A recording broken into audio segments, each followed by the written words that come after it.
Hello students, मैं धीरज. Welcome to the physics for class 12th. This is second video of electrostatic potential and capacitance. In this video, we'll discuss three topics: equipotential surfaces, potential energy of charged particle in electric field, and work done on charged particle in electric field, and all the associated numericals in NCERT book. सबसे पहले हम equipotential surfaces के बारे में जानते हैं. Equipotential surface एक ऐसा सरफेस है जिसके हर पॉइंट पे सेम इलेक्ट्रिक पोटेंशियल होनी चाहिए.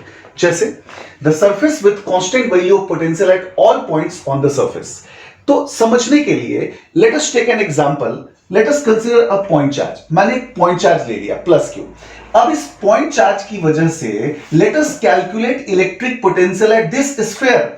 एक ऐसा स्फीयर जिसका रेडियस r1 है. तो यहां पे इलेक्ट्रिक पोटेंशियल कितना हो जाएगा? kq by r1. आपको पता है एक पॉइंट चार्ज की वजह से r डिस्टेंस पे पोटेंशियल कितना होता है? kq by r.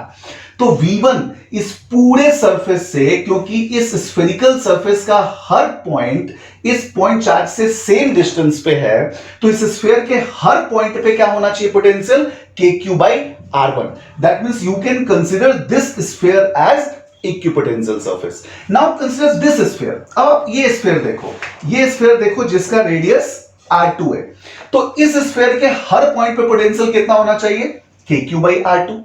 सिमिलरली आप ये सबसे बड़ा वाला स्फीयर जो मैंने यहां पे लिया है, थर्ड स्फीयर जिसका रेडियस r3 है, पोटेंशियल कितना होना चाहिए? kq by r3. तो ऐसे कितने इक्विपोटेंशियल सरफेसेस इस पॉइंट चार्ज की वजह से पॉसिबल है? We can have infinitely many equipotential surfaces. इस पूरे सरफेस पे सेम पोटेंशियल v1, इस पूरे सरफेस पे सेम पोटेंशियल v2, इस पूरे सरफेस पे सेम पोटेंशियल v3. तो इस फिगर में मैंने इस पॉइंट चार्ज की वजह से तीन इक्विपोटेंशियल सरफेसेस बना के एक एग्जांपल आपको दिया है. Now let us compare this three potentials. अगर आप देखो तो v1 की वैल्यू, v2 की वैल्यू, v3 की वैल्यू, यहां पे r1, r2 और r3 का रिलेशन क्या है? r1 is smaller than r2 is smaller than r3. अब क्योंकि r इनके डिनोमिनेटर में है और चार्ज पॉजिटिव है, तो v1 की वैल्यू, v2 की वैल्यू और v3 की वैल्यू में सबसे हाईएस्ट कौन होना चाहिए? v1 is greater than v2 is greater than v3. We have one more concept in equipotential surfaces कि ये जो पॉइंट चार्ज है इसकी वजह से इलेक्ट्रिक फील्ड लाइंस कैसे हैं? इस तरह से इलेक्ट्रिक फील्ड लाइंस हैं. अगर मैं इन स्फीयर्स के रिस्पेक्ट में इन लाइंस को देखूं तो this lines are along radius, that means radial direction है. तो ये लाइंस इक्विपोटेंशियल सरफेसेस के परपेंडिकुलर हैं. अगर आप देखें तो ये जितने भी इलेक्ट्रिक फील्ड लाइंस हैं वो इन इक्विपोटेंशियल सरफेसेस के परपेंडिकुलर हैं. Although ये एक स्पेशल केस है, but we can generalise this result. That means कोई भी equipotential surface always electric field lines के परपेंडिकुलर होता है. तो मैंने यहां पे लिखा है note, electric field lines are always perpendicular to the equipotential surfaces. That means we can generalise this concept. Electric field lines are perpendicular to equipotential surfaces. Now we'll see some more examples of equipotential surface. Here we have taken two examples due to line of charge and due to uniform electric field. First we'll see the line of charge. इस line of charge की वजह से I have taken three equipotential surfaces. क्योंकि line of charge एक cylindrical symmetry वाला charge है, तो इसके इक्विपोटेंशियल सरफेसेस भी सिलिंड्रिकल होने चाहिए. तो ये जो मैंने पहला ग्रीन कलर का सिलेंडर बनाया है, आप इसको फर्स्ट इक्विपोटेंशियल सरफेस इस फिगर में मान सकते हो. ये जो सेकंड ब्लैक कलर का सिलेंडर बनाया है, ये इसका पोटेंशियल v2, तो इसको आप सेकंड इक्विपोटेंशियल सरफेस मान सकते हो. सिमिलरली ये ब्लू कलर का तीसरा सिलेंडर जो बनाया है, ये थर्ड इक्विपोटेंशियल सरफेस मान सकते हो. तो here we have drawn three equipotential surfaces. However, this line of charge symmetry would have infinitely many equipotential surfaces. But तीन सिलेंडर्स मैंने बनाया है यहां पे. ये जो लाइन है इलेक्ट्रिक फील्ड लाइंस, ये इक्विपोटेंशियल सरफेसेस के परपेंडिकुलर होने चाहिए, राइट? ये इक्विपोटेंशियल सरफेसेस के परपेंडिकुलर होना चाहिए। आप देख लो, अच्छा ये जो इधर इलेक्ट्रिक फील्ड लाइन से बिल्कुल टॉप पे आप देखो वो परपेंडिकुलर है किसके, इक्विपोटेंशियल सर्फेसेस के, इक्विपोटेंशियल सर्फेसेस के परपेंडिकुलर है। अच्छा यहां पे अभी आपने last example due to point charge क्या देखा था, इक्विपोटेंशियल सर्फेसेस कैसे थे, the equipotential surfaces were spherical in nature. यहां पे एक इंपॉर्टेंट पॉइंट नोट करने वाला है कि कभी भी इलेक्ट्रिक पोटेंशियल इलेक्ट्रिक फील्ड के डायरेक्शन में डिक्रीज करता है। We'll see this concept in next video. However, you can note this: electric potential decreases in the direction of electric field. तो यहां पे V1, V2, V3 electric field के direction में potential decrease करना चाहिए, तो V1 must be greater than V2 must be greater than V3. Now see the electric potential due to uniform electric field. The nature of surface is now plane. The equipotential surfaces are parallel planes. So here we have drawn three planes. See this green color plane, this black color plane, this blue color plane. ये तीनों planes एक दूसरे के parallel हैं, V1, V2 and V3. Just using this note, V1 is greater than V2 is greater than V3. And जो ये electric field lines हैं ये क्या होने चाहिए, ये इक्विपोटेंशियल सर्फेसेस के परपेंडिकुलर होने चाहिए।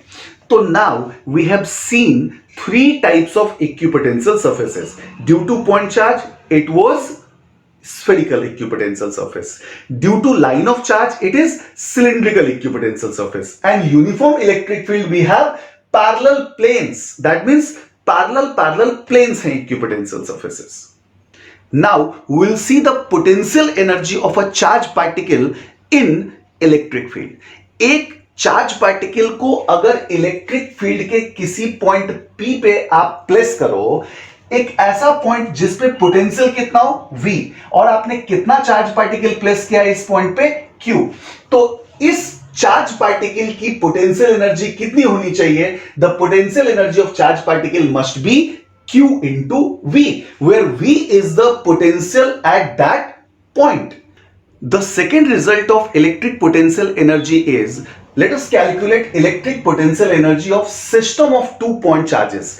अगर हमारे पास 2 पॉइंट चार्जेस हैं तो by definition of electric potential energy this Q1 Q2 system will have potential energy K Q1 Q2 by R. Now इस रिजल्ट को आप थोड़ा सा पिछले रिजल्ट से अगर कंपेयर करने की कोशिश करो तो this Q2 is in electric field of Q1.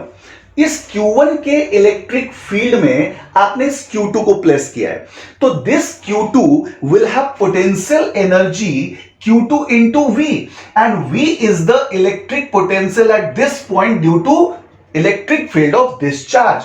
So what is the electric potential due to this charge? It will be K Q1 by R, if R is the position of this point. That means electric potential energy of this two charge particle system can be remembered as K Q1 Q2 by R. It is very important to remember these results directly. अब हम तीसरा result देखते हैं। तीसरा result क्या है, electric potential energy of system of more than 2 point charges. अभी आपने देखा एक पॉइंट चार्ज की पोटेंशियल एनर्जी इलेक्ट्रिक फील्ड में कितनी है, पहला result.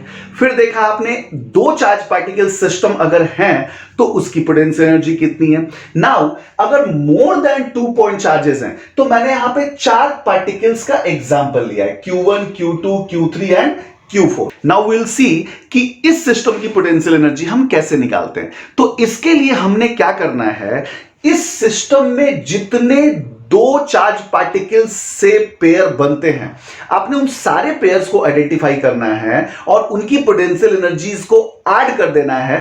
That result will be potential energy of system. तो first we will identify कि how many pair of charges can be formed. तो see, this is the one, this is the second, this is the third, this is the fourth, this is the fifth, which is diagonal, and this is the sixth. That means यहां पे total कितने pair बन गए हैं, 6 pair. तो जल्दी से इनका रिजल्ट लिखने की कोशिश करते हैं। इस पेयर की पोटेंशियल एनर्जी कितनी है, K Q1 Q2 by R12 plus इस पेयर की कितनी है, KQ2Q4/R24 प्लस इस पेयर की कितनी है KQ3Q4/R34 प्लस इस पेयर की कितनी है KQ1Q3/R13 प्लस दो डायगोनल्स वाले पेयर्स हैं कितनी है K इस पेयर की कितनी है Q1Q4 तो KQ1Q4/R14 and last one is this diagonal that means KQ2Q3/R23 तो this sum would be the potential energy of this system अगर इस सिस्टम में 3 चार्ज पार्टिकल्स होते तो we will have 3 pairs. Accordingly, we can calculate the electric potential energy of system of more than 2 point charges. Now we'll see the fourth result of electric potential energy. This is electric potential energy of two charge particle system in an external field. In this electric field, we have 2 points A and B where these two charge particles are placed whose positions are R1 and R2 and the electric potential at these 2 points are VR1 and VR2. Then the system will have electric potential Q1 into VR1. इस charge particle Q1 जो कि इस point A पे है जहां potential VR1 है तो remember the first result किसी चार्ज पार्टिकल को आप इलेक्ट्रिक फील्ड में डालते हो किसी पॉइंट पे तो उस चार्ज पार्टिकल की पोटेंशियल एनर्जी कितनी होती है Q इंटू V तो Q1 की पोटेंशियल एनर्जी A पे कितनी होनी चाहिए Q1 इंटू VR1 क्योंकि A पे पोटेंशियल कितना है VR1 सिमिलरली Q2 की पोटेंशियल एनर्जी कितनी होगी Q2 इंटू VR2 क्योंकि पॉइंट B पे पोटेंशियल कितना है VR2 और क्योंकि एक two charge particle system itself है तो एक इस टू चार्ज पार्टिकल सिस्टम की अपनी पोटेंशियल एनर्जी भी है एंड दैट इज KQ1Q2/R12 तो ये जो दो पोटेंशियल एनर्जीज हैं ये इसलिए है क्योंकि उन दोनों चार्ज पार्टिकल को आपने इलेक्ट्रिक फील्ड में डाला है अगर ये दोनों चार्ज पार्टिकल इलेक्ट्रिक फील्ड में नहीं होते तो ये वाले टर्म नहीं होते तब सिर्फ क्या होता KQ1Q2/R12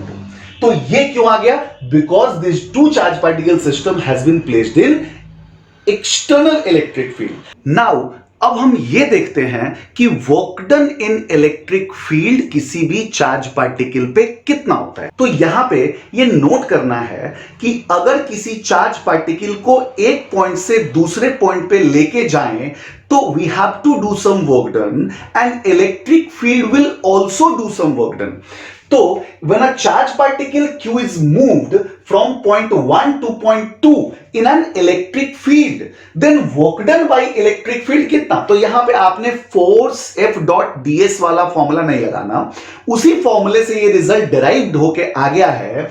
What is the result? Work done by electric field is W is equal to QV1 minus V2. V1 is the potential at point 1 from where the particle has been taken to point 2. So particle has been taken from point 1 to point 2. So what is the work done by electric field? Q into V1 minus V2. थोड़ा सा और अगर detail में जाएं तो Q into V1 would be what? Potential energy of charge particle at point 1. And Q into V2 is what? Potential energy of charge particle at point 2. So you can say that this is minus delta U. That means negative of the change in potential energy of the charge particle. Now, work done by external agent. अब कोई external agent, that means not electric field, the external agent who have taken this charge particle from point 1 to point 2. तो उसने कितना work done किया है? W is equal to Q into V2 minus V1. V2 minus V1. Similarly, Q into V2 will be U2 and Q into V1 will be U1. So this is called delta U. That means change in potential energy. यहां पे हमने ये assume किया है कि the charge particles kinetic energy is not changed, has not been changed during its journey from point 1 to point 2. Otherwise this work done would incorporate this delta K as well. अगर there is some change in kinetic energy, this result W is equal to delta U plus delta K, जो कि किसी conservative field में work done by external agent होता है। तो यहां पे मैं आपको यह भी बता दूं कि electric field is conservative in nature. So this work done and this work done by electric field or work done by external agent would be independent of the path by which the particle has been taken from point 1 to point 2. आपने particle को point 1 से point 2 पे कौन से path से लेके आए हो, ये डजंट मैटर। इन सब पाथ में W1, W2, W3 सारे क्या होने चाहिए, सेम होने चाहिए, because electric field is conservative in nature. किसी भी कंजर्वेटिव फील्ड में जो वर्क डन है बाय एक्सटर्नल एजेंट और कंजर्वेटिव फोर्स, यहां पे electric forces conservative work done in moving the charge particle in electric field would be independent of the path. In case 2, we have to calculate work done in assembling charge particles in certain configuration. जैसे कि 3 charge particles को एक equilateral triangle के corners पे arrange करने में कितना work done करना पड़ता है। तो ऐसे केसेस में we will prefer to use this formula W is equal to U final minus U initial, because यहां पे हमने work done by external agent calculate करना है, तो U final minus U initial. Okay, अगर इसी में आपको work done by electric field calculate करना हो, तो work done by electric field would be negative of the work done by external agent. Same case यहां भी था, अगर आप ध्यान से देखो, if there is no change in kinetic energy, then work done by electric field and work done by external agent are negative of each other. That means एक आपने कैलकुलेट किया, दूसरे को माइनस कर दो, you will get the result. Now let us see some examples and exercise questions of NCERT book. अभी आपकी screen पे एग्जाम्पल 2.3 है। What this question says, figure 2.8 A and B show the field lines of a positive and negative point charge respectively. A part, give the signs of the potential difference Vp minus Vq and Vb minus Va. B part, give the sign of the potential energy difference of a small negative charge between the points Q and P and A and B. C part, give the sign of the work done by the field in moving a small positive charge from Q to P. D part, give the sign of the work done by external agency in moving a small negative charge from B to A. E part, does the kinetic energy of a small negative charge increase or decrease in going from B to A? Now, in this example 2.3, we have a positive charge and a negative charge. इस positive charge के electric fields में 2 point P और Q लिए गए हैं, और negative charge के electric field में 2 पॉइंट्स A और B लिए गए हैं। और आपसे पूछा गया है कि sign of potential difference Vp minus VQ, Vp minus VQ, इस पॉइंट P पे जो इलेक्ट्रिक पोटेंशियल है वो KQ बाई RP, और इस पॉइंट Q पे जो इलेक्ट्रिक पोटेंशियल है वो KQ बाई RQ। अब ये RP की वैल्यू कम है और RQ की वैल्यू ज्यादा है, तो KQ by RP KQ by RQ से ज्यादा होना चाहिए, तो ये आंसर क्या आ जाएगा, पॉजिटिव। अगर सेकंड मेथड समझने की कोशिश करें, तो ये एक इक्विपोटेंशियल सरफेस है और ये भी एक इक्विपोटेंशियल सरफेस है। क्यों भाई? क्योंकि ये जो स्फीयर है उसका सेंटर ये चार्ज है, और ये जो स्फीयर है उसका सेंटर भी ये चार्ज है, तो इस पूरे पे पोटेंशियल कितना होना चाहिए, Vp, और इस पे कितना होना चाहिए, Vq। और इलेक्ट्रिक फील्ड के डायरेक्शन में पोटेंशियल डिक्रीज करता है, that means Vp must be greater then Vq। तो Vp माइनस Vq आप ऐसे भी देख सकते हो, ऐसे भी देख सकते हो, कितना आ गया, positive. Similarly Vb minus Va, तो Vb, this is negative charge, this is negative charge, तो K minus Q by RB and K minus Q by RA, you will see it is positive. And the second easy method is, this is an equipotential surface, इस पे potential कितना है, Vb, और इस पे potential कितना है, Va। तो इलेक्ट्रिक फील्ड का डायरेक्शन यहां पे ऐसे है, तो इलेक्ट्रिक फील्ड के डायरेक्शन में पोटेंशियल क्या होना चाहिए, डिक्रीज करना चाहिए। That means Va is less than Vb, तो Va is less than Vb, it means it is positive. तो ए पार्ट ऑफ द क्वेश्चन आपने देख लिया। अभी बी पार्ट में क्या पूछा गया है, sign of potential energy difference of negative charge q naught. अगर आप किसी चार्ज पार्टिकल को इलेक्ट्रिक फील्ड में प्लेस करते हो तो इलेक्ट्रिक फील्ड के किसी पॉइंट पे पोटेंशियल एनर्जी कितनी होती है, Q into V. V is the potential of that point. तो यहां पे आपको UQ माइनस यूपी कैलकुलेट करना है, किसकी, माइनस क्यू नॉट चार्ज की। This UQ can be written as minus q naught into VQ and UP can be written as minus q naught into VP। तो minus q naught into VQ minus VP and VP minus VQ is positive, तो VQ minus VP is negative. तो negative into negative become positive. Similarly, UA minus UB. UA is minus Q naught into VA because charge is negative, and UB is minus Q naught into VB. So Q naught is negative and VA minus VB because VB minus VA is positive. So VA minus VB is negative. Negative, negative, positive. So we have solved the B part. Now see the C part. C part में आपसे पूछा गया sign of work done by the field in moving a small positive charge from Q to P.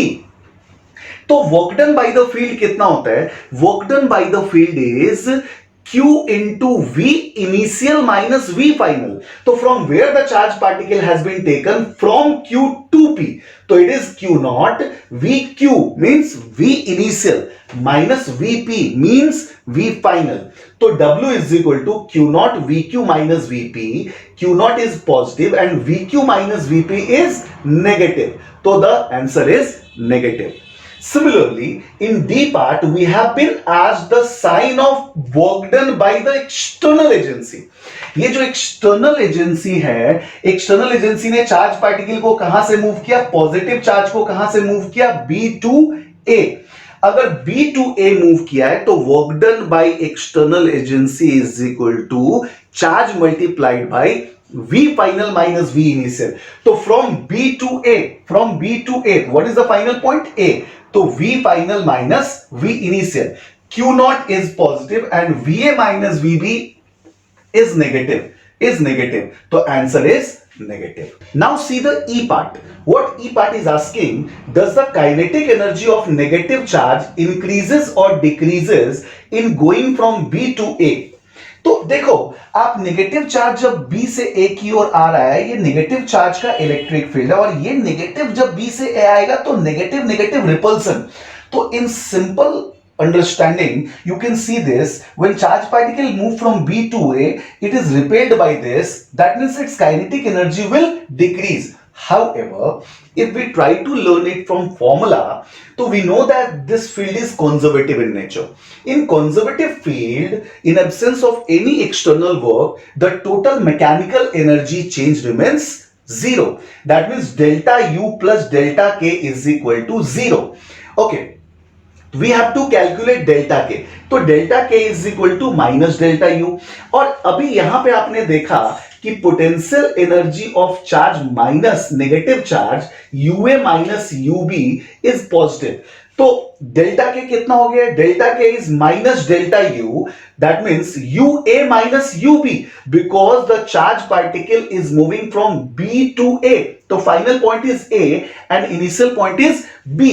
तो minus of U final minus U initial, minus क्यों, क्योंकि यहां से delta K is equal to minus delta U। तो minus of U final minus U initial, minus means negative into UA minus UB is positive, that means the overall answer is negative. So what is delta K here? Delta K is negative. That is the kinetic energy, that is the kinetic energy of charge particle, negative charge particle decreases as it moves from B to A. अभी आपके screen पे example 2.4 है। 4 charges are arranged at the corners of a square ABCD of side D as shown in the figure. A part, Find the work required to put together this arrangement. B part. A charge Q naught is brought to the center E of the square. The four charges being held fixed at its corners. How much extra work is needed to do this? In this question, we have to calculate the work done by external agent in arranging these four charges like this. So work done by external agent in assembling these four charges, W is equal to U final minus U initial. So first we will calculate, this is the final system. When the charges have been assembled, this is the system. So what is the potential energy of this? This has 6 pair, 1, 2, 3, 4, 5 and 6. This is the third result of potential energy of more than 2 charge particle system. So how do we calculate potential energy? Potential energy is calculated 1 pair minus kq square by d, the second pair minus kq square by d, the third pair minus kq square by d, the fourth pair minus kq square by d, the fifth pair kq square by root 2d, this distance is diagonal is root 2d, and the sixth pair minus q, so k minus q plus kq square by root 2d. So when you add this becomes this 4 minus 4 kq square by d, this 2 kq square by root 2d. Take kq square by d common, so minus 4 plus 2 by root 2, root 2. So take minus common, minus kq square by d, 4 minus root 2. So this is the final potential energy. And initial potential energy. What is the initial potential energy? Because we assume the four charges were initially at infinity, so U initial is equal to 0. So from equation 1, W is equal to U final minus U initial. This is U final and this is U initial. So answer will become minus kq square by d, 4 minus root 2. Now in the second part is very interesting. आपसे ये पूछा गया कि एक charge Q not को आपने E पे लाके प्लेस कर दिया, इस स्क्वायर के सेंटर E पे लाके आपने Q नॉट चार्ज पार्टिकल को प्लेस कर दिया, तो इस प्रोसेस में आपको कितना वर्क डन करना पड़ा है? तो we know that work done on a charge particle in an electric field is W is equal to Q naught V final minus V initial. We assume कि this Q naught has been taken from infinity and placed at point E. तो Q naught into V final minus V initial. What is V final? तो इस point पे electric potential इस system की वजह से कितना है? तो एक पॉइंट चार्ज किसी पॉइंट पे कितना पोटेंशियल कंट्रीब्यूट करता है? KQ by R. इस प्लस Q ने इस पॉइंट पे कितना पोटेंशियल कंट्रीब्यूट किया? KQ by R. Minus Q ने माइनस KQ by R. फिर प्लस Q ने plus KQ by R, minus Q ने minus KQ by R, and the initial potential at infinity is 0. So the work done becomes 0. अभी आपके screen पे NCERT का example 2.5 है. इस question में A part, determine the electrostatic potential energy of a system consisting of two charges 7 microcoulomb and -2 microcoulomb and with no external field placed at -9 centimeter, 0, 0 and 9 centimeter, 0, 0 respectively. B part, how much work is required to separate the two charges infinitely away from each other? C part, suppose that the same system of charges is now placed in an external electric field. E is equal to A multiplied 1 by R square. A is equal to 9 into 10 power 5 coulomb meter to power -2. What would the electrostatic energy of the configuration be? Now in this question, what question is asking? We have two charges, 7 microcoulomb, which is placed at -9 centimeter 0, 0, which is negative x-axis point, and -2 microcoulomb, which is placed at 9 centimeter 0, 0, which is positive x axis point. तो मुझे इस system की potential energy calculate करनी है. तो ये two charge particle system है. Remember the second result, two charge particle system potential energy is K Q1 Q2 by R. So I'm just placing the values K 9 10 power 9, Q1 7 10 power -6 and Q2 -2 in 10 power -6, and the distance between these 2 point charges is 18 centimeter, 9 plus 9, which is 18 into 10 power -2 meter. So it will become -0.7 joule. Now the B part of question is asking what work done is required to separate these two charged particles to infinity. तो work done is equal to work done by external agent कितना होता है? Work done by external agent is equal to U final minus U initial. तो U final will be at infinity because both charge particles are taken to infinity. तो u infinity minus u, we know that कि potential energy at infinity is assumed to be 0 and u is minus 0.7, so it will become 0.7 joule. C part of the question is very interesting. It asks to calculate potential energy of two charge particle system in external electric field. यहां पे जो external electric field है वो E is equal to K by R square है. Usually एक point charge का electric field कैसा होता है? KQ by R square. और उसकी वजह से पोटेंशियल किसी पॉइंट पे कितना होता है? KQ by R. तो इसकी वजह से पोटेंशियल कितना होना चाहिए? K by R. ओके. तो अब वो जो चार्ज पार्टिकल सिस्टम है, ये जो चार्ज पार्टिकल सिस्टम है, इसको हमने एक एक्सटर्नल फील्ड में डाल दिया. तो अब इसकी पोटेंशियल एनर्जी कितनी होनी चाहिए? इन दोनों चार्ज पार्टिकल्स की potential energy due to electric field plus इस सिस्टम की जो अपनी पोटेंशियल एनर्जी थी, टू चार्ज पार्टिकल सिस्टम, जो हमने a part of the question में कैलकुलेट किया था. तो Q1 VR1 where R1 is the position of this charge, okay, Q2 VR2 where R2 is the position of this charge. तो Q1 VR1 plus Q2 VR2 plus K Q1 Q2 by R12 equal to Q1 into A by R1 which is potential at R1 plus Q2 into A by R2 which is potential at R2 plus K Q1 Q2 by R12. Now the value of Q1 is 7 microcoulomb, Q2 is minus 2 microcoulomb and the R1 is 9 centimeter, R2 is also 9 centimeter and K Q1 Q2 by R12 we have already calculated it minus 0.7 joules. Now A की value 9 into 10 power 5, 9 into 10 power 5 हमने common ले लिया. A 7 microcoulomb minus 2 microcoulomb, it is 5 into 10 power minus 6 upon 0.09 minus 0.7. This becomes 50 minus 0.7 is equal to 49.3 joule. तो answer is 49.3 joules. अभी आपके screen पे example 2.6 है. A molecule of a substance has a permanent electric dipole moment of magnitude 10 to the power minus 29 coulomb meter. A mole of this substance is polarized at low temperature by applying a strong electrostatic field of magnitude 10 to the power 6 volt per meter. The direction of the field is suddenly changed by an angle of 60 degree. Estimate the heat released by the substance in aligning its dipole along the new direction of the field. For simplicity, assume 100% polarization of the sample. In this question we have been given a system जो बहुत सारे छोटे छोटे dipole से assemble होता है. तो बड़े सारे मॉलिक्यूल्स यहां पे बहुत सारे डाइपोल्स का सिस्टम बना रहे हैं और सारे डाइपोल्स एक ही डायरेक्शन में ओरिएंटेड है. तो इस क्वेश्चन में गिवन है dipole moment of one molecule is 10 to the power minus 29 coulomb metre. तो एक मॉलिक्यूल का अगर डाइपोल मोमेंट इतना है तो ये 1 मोल मॉलिक्यूल इस सिस्टम के अंदर है, ऐसा क्वेश्चन में गिवन है. तो इस सिस्टम का डाइपोल मोमेंट जिसमें कि 1 मोल मॉलिक्यूल्स हैं, कितना हो जाएगा? 1 mole means 6 into 10 power 23 molecules into 1 molecule का डाइपोल मोमेंट.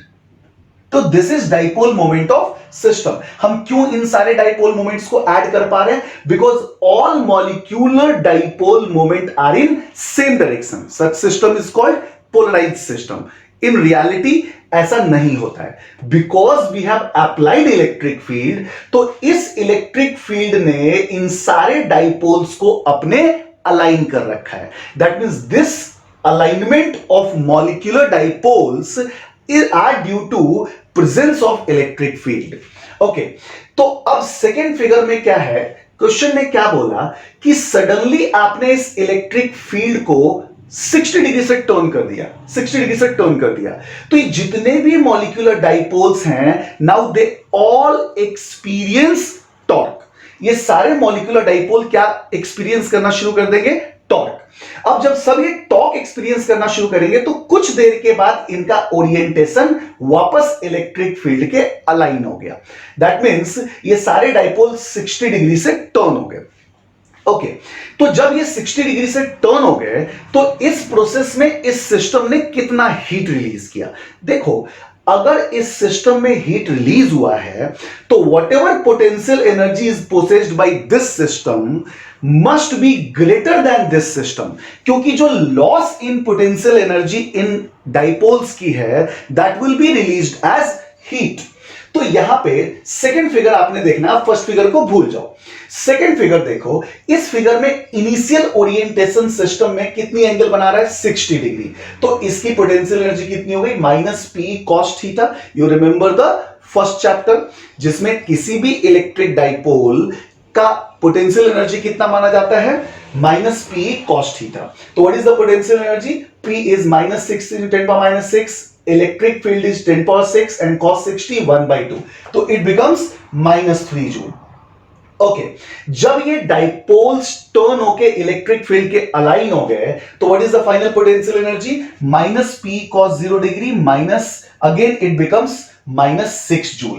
तो पोटेंशियल एनर्जी माइनस 3 से माइनस 6 जूल हो गई। व्हाट डज इट मीन कि पोटेंशियल एनर्जी रिड्यूस हो गई। अगर पोटेंशियल एनर्जी रिड्यूस हो गई है, अगर पोटेंशियल एनर्जी कम हो गई है, इट मींस कि ये जो लॉस इन पोटेंशियल एनर्जी है वो किसमें कन्वर्ट हो गई, हीट में। तो heat released is equal to loss in energy of system which is minus 3 minus minus 6 called 3 joule. Minus 3 से माइनस 6 में कितनी हो गई, 3 जूल की एनर्जी लॉस हो गई। तो सिस्टम ने इतना हीट रिलीज कर दिया। अभी आपकी स्क्रीन पे क्वेश्चन 2.3 है। It says two charges 2 microcoulomb and minus 2 microcoulomb are placed at point A and B 6 centimeter apart. A part, identify an equipotential surface of the system. B part, what is the direction of electric field at every point on this surface? In this question, this is an electric dipole.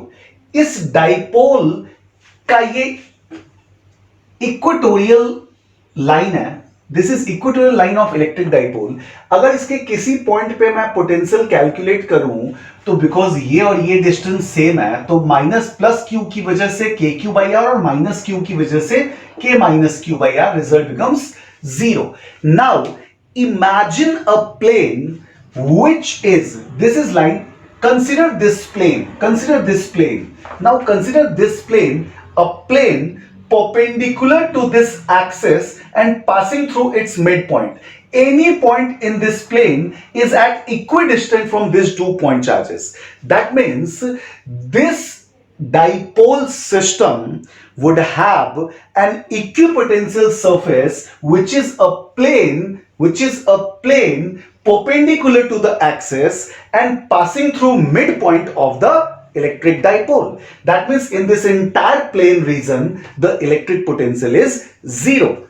Okay, second part of the question is asking कि what is the direction of electric field. तो the direction of electric field must be perpendicular to this plane. The direction of electric field must be perpendicular to this plane. इस plane में कहीं भी जाओगे तो electric field का direction इसके perpendicular और electric dipole moment vector के opposite होना चाहिए. Now you can also see the diagram on your screen. इस डायग्राम में अगर आप देखो तो यहां पे इलेक्ट्रिक डाइपोल है. In this diagram if you can see the electric field lines are perpendicular to the surfaces shown in the figure.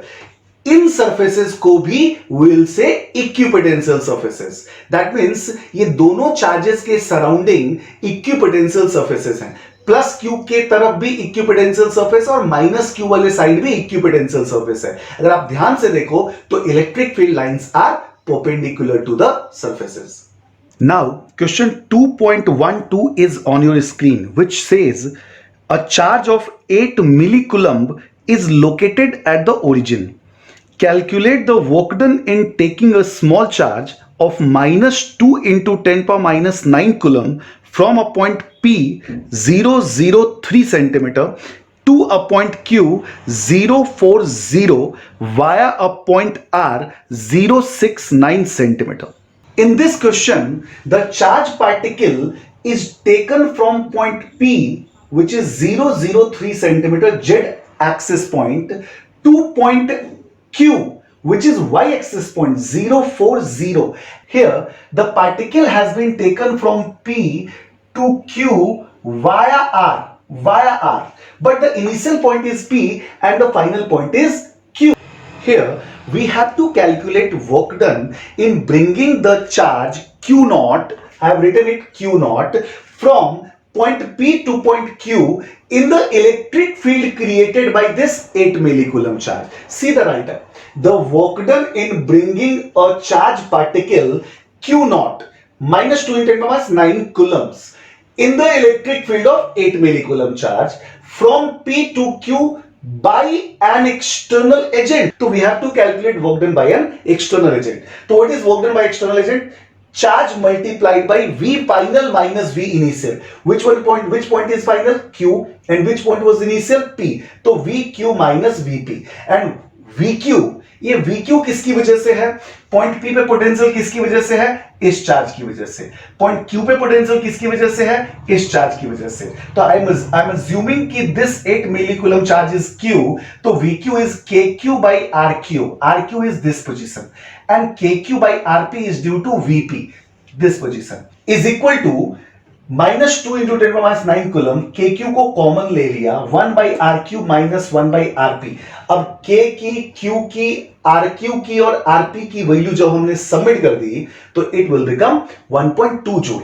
यहां पे RQ is 4 centimeter and RP is 3 centimeter. You must notice कि the final result has no relevance of the point R.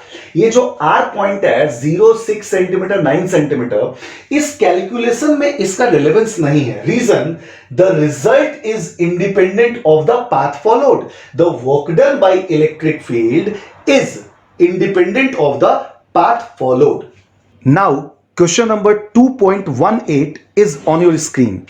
In this question, in a hydrogen atom, the electron and proton are bound at a distance of about 0.53 angstrom. A part. Estimate the potential energy of the system in electron volt, taking the zero of the potential energy at infinite separation of the electron from proton. B part. What is the minimum work required to free the electron given that its kinetic energy in the orbit is half the magnitude of potential energy obtained in A? C part. What are the answers to A and B above if the zero of the potential energy is taken at 1.06 angstrom separation? In this question, we have to calculate potential energy of this electron proton system in hydrogen atom and the electron is revolving in its ground state. So first we have to calculate the potential energy. Potential energy of two charge particle system is K Q1 Q2 by R. So put the values and this answer will be in joules. To convert the joule into electron volt, we have divided the result by 1.6 into 10 power minus 19. That means electronic charge से. तो result कितना आ गया? 27.2 electron volt. Okay, second part में आपको ये calculate करना है कि इस इलेक्ट्रॉन को अगर मुझे इस ऑर्बिट से रिमूव करना हो मींस इसको लेके इंफिनिटी पे जाना हो, तो कितना वर्क डन करना पड़ेगा. तो इसके लिए आपको एक इंफॉर्मेशन गिवन है कि जो काइनेटिक एनर्जी है उस इलेक्ट्रॉन की, because this electron is not at rest, this electron is in motion. तो इस इलेक्ट्रॉन की जो काइनेटिक एनर्जी है पोटेंशियल एनर्जी के मैग्नीट्यूड की आधी है. तो पोटेंशियल एनर्जी का मैग्नीट्यूड कितना है? 27.2 इलेक्ट्रॉन वोल्ट. तो it will become 13.6 electron volt. Now work done by an external agent is equal to change in mechanical energy if there is change in kinetic energy of the particle. तो यहां पे particle जो यहां पे motion में है, जब आप इसको रिमूव करके इंफिनिटी पे ले जाओगे तो वहां पे पार्टिकल रेस्ट पे आ जाएगा. तो there is change in kinetic energy as well. तो work done is equal to work done in removing the electron from the orbit of hydrogen atom is equal to change in potential energy plus change in kinetic energy, that is change in mechanical energy. What is change in potential energy? See this, U final minus U initial, K final minus K initial. तो अब हमने U final की value, क्योंकि electron has been taken to infinity, it is 0, U initial is given, K final again at infinity is 0, K initial is given, it will become 13.6 electron volt. This is also called binding energy of electron in the ground state of hydrogen atom. Okay. In C part is very interesting until we have assumed कि reference level is at infinity. Unless stated, it is always assumed कि reference level is at infinity. तो यहां पे इस question में हमने ये calculate करना है. क्वेश्चन ने आपको बोला कि भाई अगर रेफरेंस लेवल को 1.06 एंगस्ट्रॉम दूर माना जाए इस न्यूक्लियस से, तब इस सिस्टम की पोटेंशियल एनर्जी कितनी होगी. तो ऐसा कोई भी क्वेश्चन जहां पे रेफरेंस लेवल इंफिनिटी नहीं है, तो वहां पे आपने क्या करना है कि पहले इंफिनिटी को रेफरेंस लेवल मान के दोनों प्लेसेस की पोटेंशियल एनर्जी कैलकुलेट कर लो. दैट मींस जब सिस्टम ऐसे है तब भी कैलकुलेट कर लो, और जब सिस्टम ऐसे है तब भी कैलकुलेट कर लो. ओके, अब जिसकी पोटेंशियल एनर्जी जिसके रेस्पेक्ट में चाहिए, जैसे हमें U2 चाहिए विथ रिस्पेक्ट टू U1. देखो ये रेफरेंस लेवल, तो ये पोटेंशियल एनर्जी -27.2 इलेक्ट्रॉन वोल्ट इस सिस्टम की हो गई. और क्योंकि ये सिस्टम इससे जस्ट डबल है, this is 0.53 angstrom and this is 1.06 angstrom. तो इसकी पोटेंशियल एनर्जी जस्ट यहां पे R को डबल करोगे तो ये -13.6 हो गई. दैट मींस इस सिस्टम की पोटेंशियल एनर्जी कितनी हो गई? -13.6. तो अगर मुझे इस सिस्टम के रिस्पेक्ट में कैलकुलेट करनी है, तो जस्ट हमने क्या कर देना है, U2 minus U1. Potential energy of 2 with respect to 1 is U2 minus U1. It will become -13.6 electron volt. वैसे जो रेफरेंस लेवल है जहां पे आप पोटेंशियल एनर्जी को 0 मानते हो, तो आप ये कैलकुलेट करते हो उसके बाद कि आपके सिस्टम की पोटेंशियल एनर्जी उस 0 से नीचे है या ऊपर है और कितना है. तो यहां पे ये 27.2 इलेक्ट्रॉन वोल्ट नीचे है, और ये कितना नीचे? 13.6 इलेक्ट्रॉन वोल्ट नीचे है. तो अगर आप इसको 0 मानो, तो ये वाला इससे कितना नीचे है? 13.6 इलेक्ट्रॉन वोल्ट नीचे है. तो इसको 0 मानने पे भी इसकी पोटेंशियल एनर्जी कितनी होनी है? -13.6 electron volt. Further, the change in potential energy is independent of choice of reference level. तो आपसे पूछा कि क्या वर्क डन में कोई चेंज होगा अगर आप रेफरेंस लेवल को 0 पे मान लो. तो रेफरेंस लेवल को 0 पे मानने पे, क्योंकि work done is delta U plus delta K and delta U में चेंज नहीं होगा अगर रेफरेंस लेवल को आप चेंज करो, तो there is no change in work done as the change in potential energy is independent of reference level. वो reference level पे depend नहीं करता. Now question number 2.19 is on your screen. If one of the two electrons of a H2 molecule is removed, we get a hydrogen molecular ion H2 plus. In the ground state of an H2 plus, the two protons are separated by roughly 1.5 angstrom and the electron is roughly 1 angstrom from each proton. Determine the potential energy of the system. Specify your choice of the zero of potential energy. इस question में बहुत सारी बातें बोली गई हैं, लेकिन effectively what is the question कि this question has 3 charge particles plus E and minus E, proton and electron. Two protons are separated by 1.5 angstrom and electron is separated at 1 angstrom distance from both the protons. So this is a 3 particle system. So how do we calculate electric potential energy of more than 2 charge particle system? We just make the pairs.